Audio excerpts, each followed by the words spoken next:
महर्षि अरविंद का नाम आपने सुना है। उनकी भविष्यवाणी है कि इस देश का उद्धार 2 मंत्र करेंगे। पहला तो 1906 में पब्लिक में आ गया, देश को चेतन कर दिया, वंदे मातरम। वंदे मातरम ने देश में तहलका मचा दिया था। अंग्रेजों ने बड़ी मुश्किल से दबाया उसको। और दूसरे के बारे में अरविंद ने कहा है yet to reveal, yet to reveal. वो उसको कहा संजीवनी मंत्र। मैं आपको जो दे रहा हूं ये संजीवनी मंत्र है अरविंद की भाषा में। तो संजीवनी मंत्र है तो फिर ये प्राण अगर है शरीर में तो निकलने नहीं देगा, तो सभी बीमारियां ठीक हो रही है। हमारे योग में कोई रोग असाध्य नहीं है। गोरखनाथ जी ने कहा ये इस योग की बात कही है। गोरखनाथ जी ने कहा ये ऐसा योग है, ये वेद रूपी कल्प तरु का अमर फल है। ये अमर है, योग अमर फल है। इससे साधक के त्रिविधि ताप शांत होते हैं, आदि दैहिक, आदि भौतिक, आदि देवी। मतलब आपकी अंग्रेजी भाषा में फिजिकल डिजीज, मेंटल डिजीज और स्पिरिचुअल डिजीज, इससे बाहर कोई रोग होता ही नहीं। इसलिए सारे रोग ठीक हो रहे, सारे रोग ठीक हो रहे हैं। मगर वो सवाल वहां, पहली बात तो एक विश्वास इसलिए नहीं होता कि पैसे नहीं देता। मुझे एक बात बताओ, एक एड्स का पेशेंट ठीक हो गया, जवान लड़का, उसकी लाइफ की कोई कीमत आंक की जा सकती है? क्या पैसा लूं बोलिए, कितना पैसा लूं बोलिए? बॉम्बे मुझे कहा था, हम कहते ले लो, पैसे बिना काम नहीं चलता। अच्छा मैंने ले लेंगे, चलो कितने ले? कम से कम 1100 रुपए लो, एंट्री फीस ले लो, अंदर घुसने की दीक्षा मत लो। मैंने कहा अगले प्रोग्राम से मरीन ड्राइव में भारतीय विद्या भवन में मेरा प्रोग्राम था, मैंने कहा उससे ले लेंगे। एक बात का वो जवाब दे दो, कितना धन आ जाएगा कि मैं संतुष्ट हो जाऊंगा? और वहां फंस गए। धन से कोई संतुष्ट हुआ है? कहने कुछ संतुष्ट तो नहीं हो गए। तो मैंने कहा सुन लो बात, ये शरीर की एक सीमा है, ये उसके बाद में एक क्षण नहीं रहेगा। अगर धन के चक्कर में पड़ गया, मेरे गुरु का आदेश जो है उसकी पालना नहीं कर पाऊंगा। मेरे लिए गुरु ही सर्वोपरि है, मुझे धन की इच्छा नहीं है। इसलिए धन से ठीक नहीं होने वाला, ये धर्म है, धर्म हमारा योग है ये। और जितने भी आए, जिस समस्या के लिए आए समाधान होगा, एक समस्या का समाधान नहीं है ये दूसरा जीवन शुरू होता है। गुरु अगर गुरु है तो वो उससे दीक्षा लेके द्विज बनता। तो इस प्रकार मैं जो आपको नाम बताऊं उसको आप जपो, मन ही मन जपो, और मंत्र उसके साथ नहीं। ले रखी दीक्षा तो भाई दोनों में से एक जपो।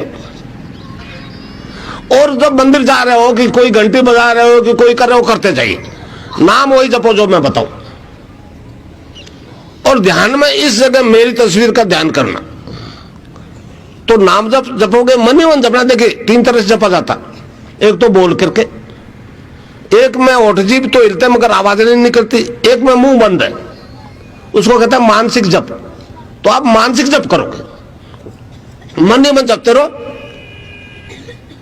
लोग कहते जी हम तो माला फेरनी शुरू कर दी, सुबह से 2 माला फेर, ऐसा नहीं।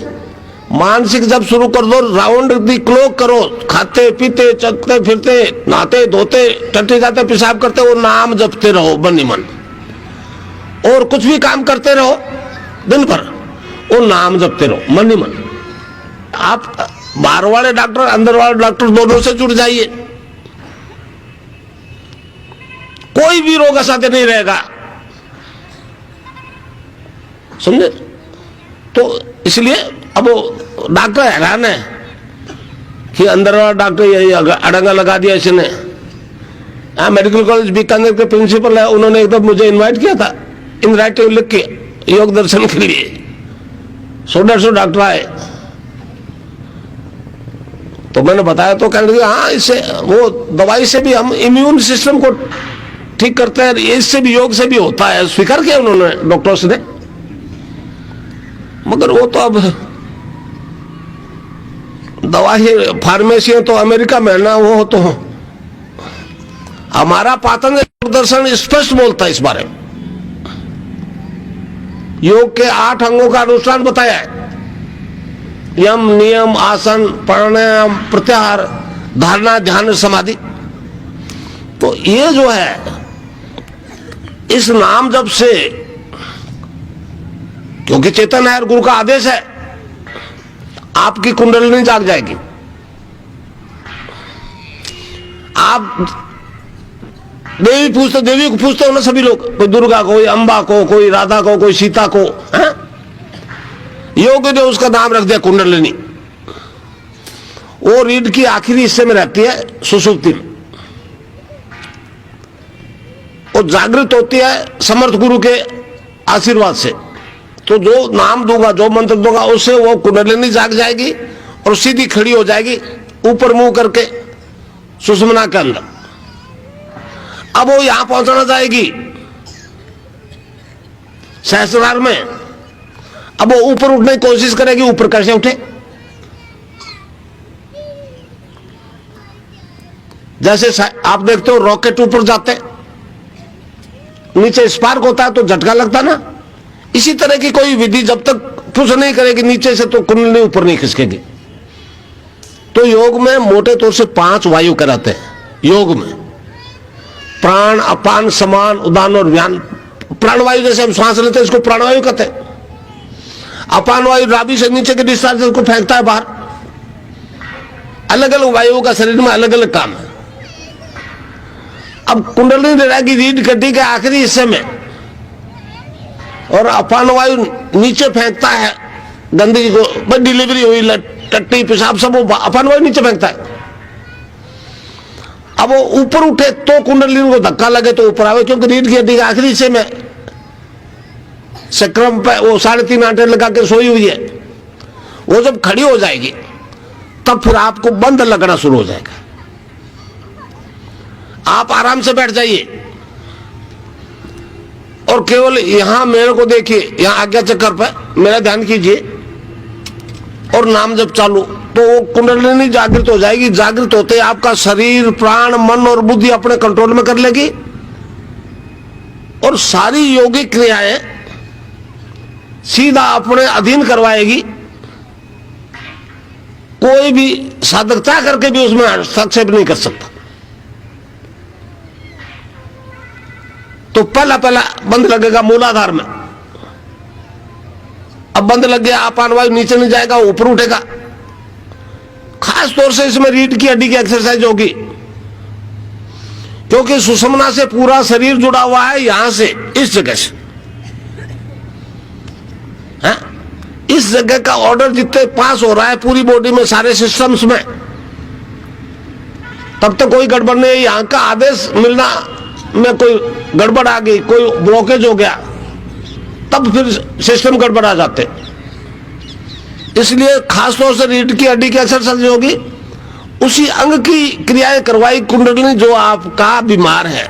डायबिटीज वाले का अलग है, अस्थमा वाले का अलग है, गठिया वाले का अलग है। तो इस तरह से जो योग करवाएगी वो उस आदमी की जरूरत क्या है उसी के अनुसार कराएगी। अब आपको कोई जरूरत नहीं है योग की तो नहीं करवाएगी, सीधी समाधि लगेगी, सीधी समाधि लगेगी। अगर जरूर है भाई कोई सिस्टम काम नहीं कर रहा तो फिर उसी अंग विशेष को स्टिमुलेट करेगी, टोन अप करेगी कुंडलिनी। जब तक वो स्वस्थ नहीं हो जाए तब तक वो काम चालू रखेगी। ये योग होगा आपके ध्यान के दौरान। जब आप ध्यान करोगे, ध्यान के लिए एक ही शर्त है, सुबह सुबह खाली पेट ध्यान करो। नहाने की व्यवस्था ठीक है, नहीं तो बिना नहाए काम चलेगा। वो तो अंदर वाली सफाई करना है ना, नहा कर तो घड़ा ही शरीर साफ कर लिया, पार नहीं पड़ी। अब मगर वो हाइजीनिक पॉइंट ऑफ व्यू से नहाना जरूरी भी है। किधर ही मुंह कर लो, आंख बंद कर लो या मुझे देखो और नाम जप चालू। कोई जादू नहीं है, कोई करिश्मा नहीं है। अरविंद ने कहा है कि ये विकास ड्यू था, शुरू हो गया। एक जगह कहा है man is a transitional being, he is not final. फिर आगे कहता पूर्णता प्राप्त करेगा। तो ये एक क्रियात्मक योग है जो आपको पूर्ण बनाएगा।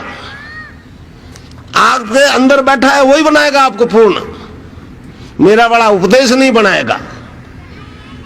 कितने उपदेश सुनना, इधर से सुना इधर निकल गए, वो उपदेश नहीं है।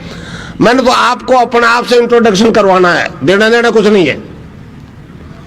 और गुरु देते रहते हैं, क्या देते रहते हैं? मेरे पास जो है वो आप सबके पास है। ऐसी कोई चीज नहीं है जो आपके पास नहीं और मेरे पास और मैं धीरे से तुमको सरका दूं। बकवास है ऐसा कोई कहता तो। जो सिस्टम मेरा वो सिस्टम आपका। मुझ में चेतन हो गया, आप में नहीं हुआ। इससे अधिक आप में मेरे में कोई फर्क नहीं है। हाँ, ये चीज मिलती फिर डॉलर पाउंड से नहीं, सद्भाव से। गुरु के प्रति सद्भाव होना चाहिए। गुरु सिर्फ उसी का भूखा होता है। हाँ? तो सद्भाव तो जरूर रखना पड़ेगा आपको। और सद्भाव भी पहले क्यों होगा, क्या दिया है? नाम जब और ध्यान करोगे, जब अंदर परिवर्तन आप में आएगा तो आपको वो परिवर्तन सोचने को मजबूर कर देगा, ये क्यों हो गया, रुकता क्यों नहीं है। फिर और जिज्ञासा बढ़ेगी तो फिर अंदर वाला और स्पष्ट कर देगा सारी चीज, और अंत में कह देगा अद्वैतवाद क्या है मालूम। मैं बॉम्बे में मेरी एक फिल्म बनी तो मैंने एक सेंटेंस बोल दिया।